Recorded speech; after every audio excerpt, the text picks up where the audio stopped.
Assalamualaikum warahmatullahi wabarakatuh. Para siswa dan siswi yang dirahmati Allah Subhanahu wa taala, pada pagi hari ini kita akan belajar tentang prinsip-prinsip pernikahan dalam Islam. Marilah untuk mengawali kegiatan pembelajaran kita pada kali ini, kita awali dengan baca basmalah bersama-sama. Bismillahirrahmanirrahim. Materi kita adalah prinsip-prinsip pernikahan dalam Islam. IPK kali ini yang pertama adalah menganalisis pengertian nikah. Yang kedua adalah tujuan nikah. Yang ketiga adalah hukum nikah. Yang keempat mahram. Yang kelima syarat rukun nikah. Yang keenam pernikahan yang tidak sah. Yang ketujuh hak dan kewajiban suami istri. Yang kedelapan adalah hikmah menikah. Pertama kita akan mempelajari tentang pengertian nikah. Pengertian nikah secara etimologi atau secara bahasa adalah mengumpulkan, menggabungkan, menjodohkan. Sedangkan pengertian secara terminologi menurut Kamus Besar Bahasa Indonesia, pernikahan adalah perjanjian antara laki-laki dan perempuan untuk bersuami istri dengan resmi. Pengertian nikah secara syariah adalah akad yang menghalalkan pergaulan antara laki-laki dan perempuan yang bukan mahramnya, yang menimbulkan hak dan kewajiban masing-masing. Sedangkan pengertian nikah menurut Undang-Undang Pernikahan RI nomor 1 tahun 1974, pernikahan ialah ikatan lahir batin antara seorang pria dan wanita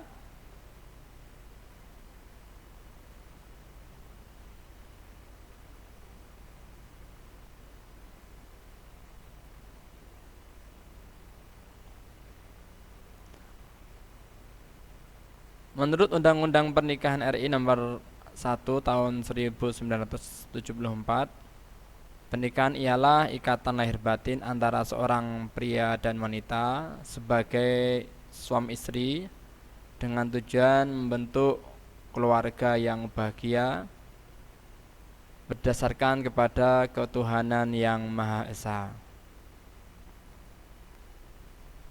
Berikutnya adalah materi tujuan pernikahan. Tujuan pernikahan yang pertama, memenuhi tuntutan manusia yang asasi. Yang kedua adalah mendapatkan ketenangan dan kebahagiaan hidup. Yang ketiga adalah membentengi akhlak. Yang keempat, meningkatkan ibadah kepada Allah Subhanahu wa taala. Yang kelima, mendapatkan keturunan yang soleh. Dan yang keenam, menegakkan rumah tangga Islami. Itulah beberapa tujuan pernikahan. Para peserta didik, siswa-siswi yang dirahmati Allah Subhanahu wa taala, selanjutnya kita akan bahas tentang hukum nikah. Adapun beberapa hukum nikah, yang pertama adalah wajib. Wajib bagi orang yang mampu fisik, mental, biaya, dan ada rasa ingin menikah, takut terjerumus ke dalam kemaksiatan. Maka kalau ada orang laki-laki atau perempuan yang sudah memasuki kriteria seperti itu, hukum nikahnya adalah wajib. Berikutnya adalah sunnah.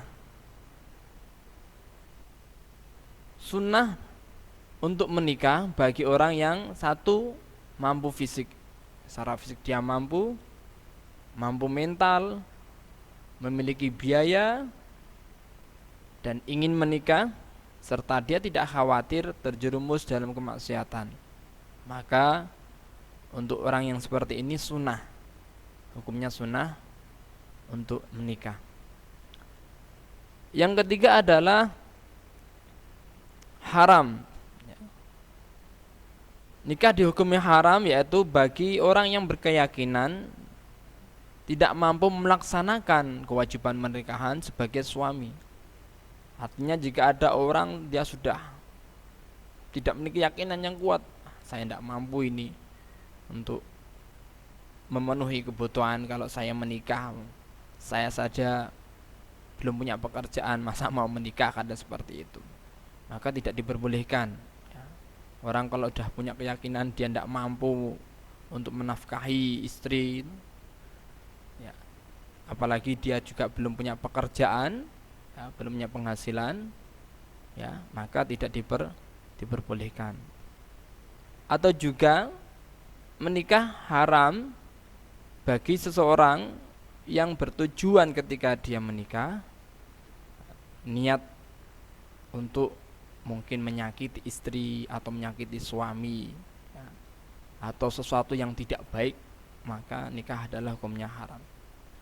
Berikutnya adalah hukum nikah makruh dengan kriteria mampu menikah, khawatir menyakiti wanita yang dinikahi, tidak minat dengan wanita. Artinya sebetulnya secara fisik dia mampu nikah, terus tapi dia khawatir ya, menyakiti wanita nanti yang mungkin dinikahi, dan dia juga tidak ada rasa greget itu ya, minat dengan wanita, maka seperti ini makruh untuk menikah gitu. Yang berikutnya adalah mubah. Kriteria nikah dihukumi mubah ketika satu, mampu fisik, mental, terjaga dari maksiat, tapi tidak membutuhkan nikah atau sekedar hanya untuk bersenang-senang gitu ya. Secara fisik dia mampu, mentalnya juga siap, ya, dia juga bisa menghindarkan diri dari maksiat, tetapi dia tuh belum begitu pengen ada rasa nikah gitu ya, belum begitu membutuhkan untuk nikah lah, seperti itu, atau hanya sekedar untuk bersenang-senang. Berikutnya adalah tentang mahram atau orang yang tidak boleh dinikahi. Ada beberapa mahram. Yang pertama adalah mahram mu'abbad, mahram yang tidak boleh dinikahi selama-lamanya, yaitu dari keturunan, terus satu susuan, ibu mertua, anak tiri jika ibunya sudah dikumpuli, mantan menantu perempuan, mantan ibu tiri. Itu kriteria mahram mu'abbad. Yang kedua adalah mahram ghairu mu'abbad, artinya menghimpun dua saudara perempuan. Jadi ada dua saudara perempuan dihimpun jadi satu, ada antara kakak dan adiknya gitu ya. Dia ingin menikahi, ya menikahi kakaknya, ya menikah adiknya gitu. Tidak boleh seperti itu. Dia harus salah satu yang dinikahi.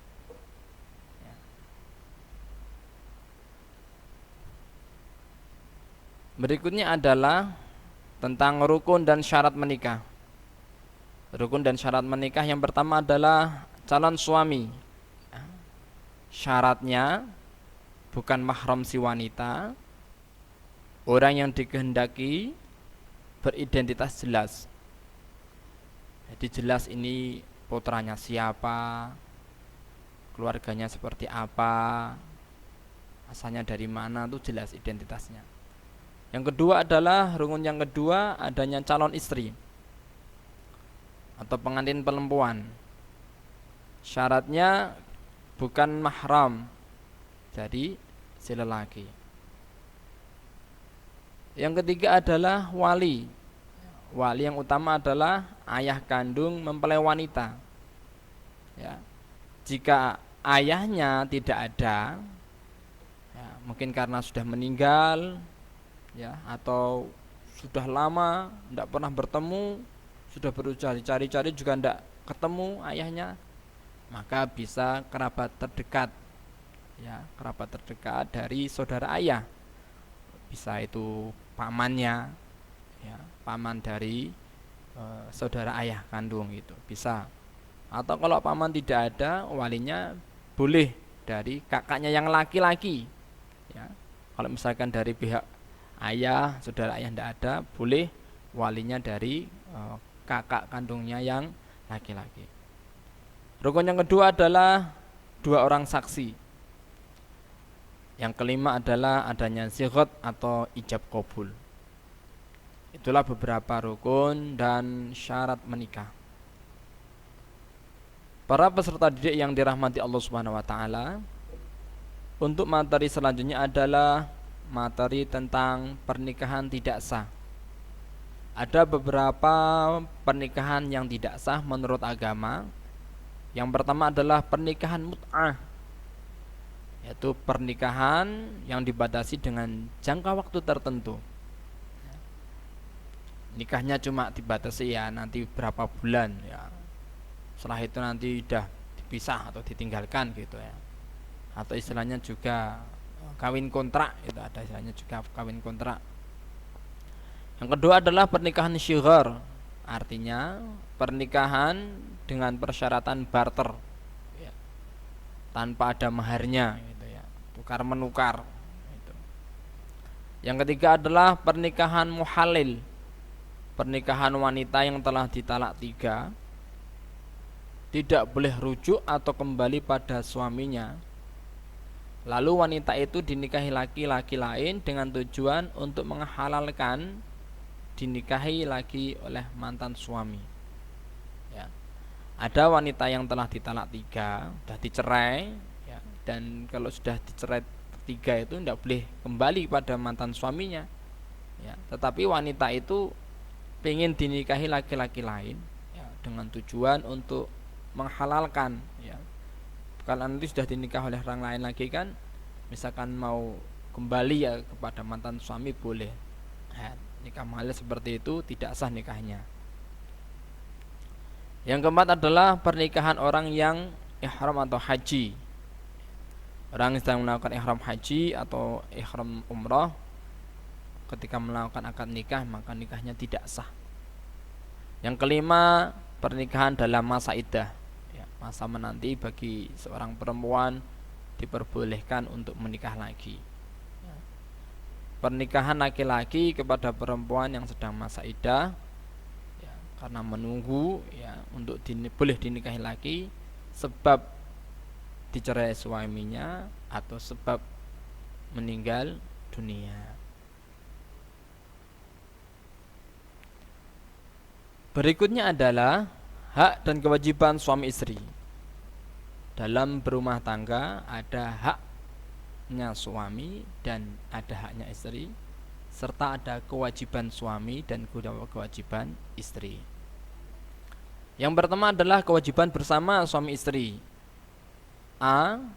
Memelihara dan mendidik anak. B. Berbuat baik terhadap mertua dan keluarga. C. Setia dan saling menyayangi dalam hubungan rumah tangga. D. Saling membantu dalam urusan rumah tangga dan hal-hal lainnya.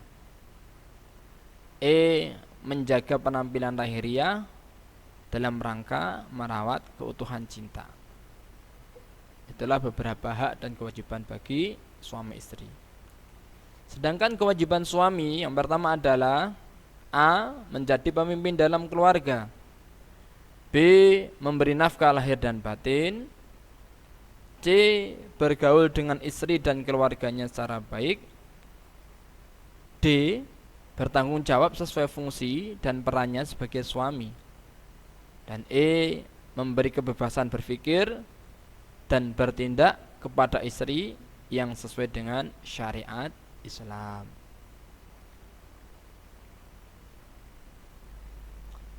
Berikutnya adalah kewajiban istri terhadap suami.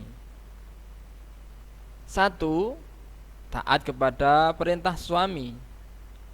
2. Selalu menjaga diri dan kehormatan keluarga. 3. Bersyukur atas nafkah yang diterima dan menggunakan nafkah sebaik-baiknya. Yang keempat, membantu suami dan mengatur rumah tangga sebaik mungkin. Yang kelima, melayani suami dengan baik hati. Dan yang keenam adalah bertutur kata yang baik dan sopan di hadapan suami. Adalah kewajiban seorang istri terhadap suami. Para siswa yang dirahmati Allah Subhanahu wa taala, berikutnya kita akan bahas tentang apa hikmah pernikahan.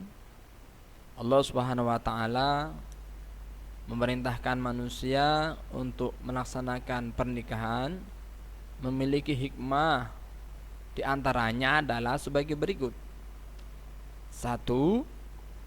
Terciptanya hubungan laki-laki dan perempuan yang bukan mahram dalam ikatan suci yang halal dan diridhai Allah Subhanahu wa taala.